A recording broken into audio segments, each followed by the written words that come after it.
കോഴിക്കോട് താമരശ്ശേരിയിൽ മയക്കുമരുന്ന് ലഹരിയിൽ ഭാര്യയെയും മകളെയും മർദ്ദിച്ച സംഭവത്തിൽ ഭർത്താവ് അറസ്റ്റിൽ. നൌഷാദിനെ താമരശ്ശേരി പോലീസാണ് അറസ്റ്റ് ചെയ്തത്. വിവരങ്ങളുമായി എ.കെ. ലതീഷ് കൂടി ചേരുന്നുണ്ട്. ലതീഷ്, വിവരങ്ങൾ. ശേഷമാണ് നൌഷാദിനെ വീട്ടിൽ വെച്ച് പോലീസ് കസ്റ്റഡിയിലെടുത്തത്.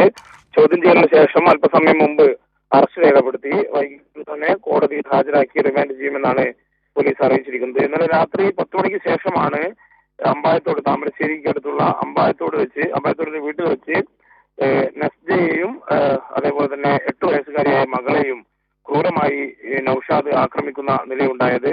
അവസാനം കൊല്ലുമെന്ന് ഭീഷണിപ്പെടുത്തിയതോടെ ഇവർ വീട് വിട്ടത് ഓടി രക്ഷപ്പെടാൻ ശ്രമിച്ചു. നാട്ടുകാർ കണ്ട നസ്ജയെയും അതേപോലെ തന്നെ 8 വയസ്സുകാരിയെയും പിന്നീട് ആശുപത്രിയിൽ പ്രവേശിപ്പിക്കുകയായിരുന്നു. ക്രൂരമായ മർദ്ദനത്തിനാണ് ഇവർ ഇരയായത്.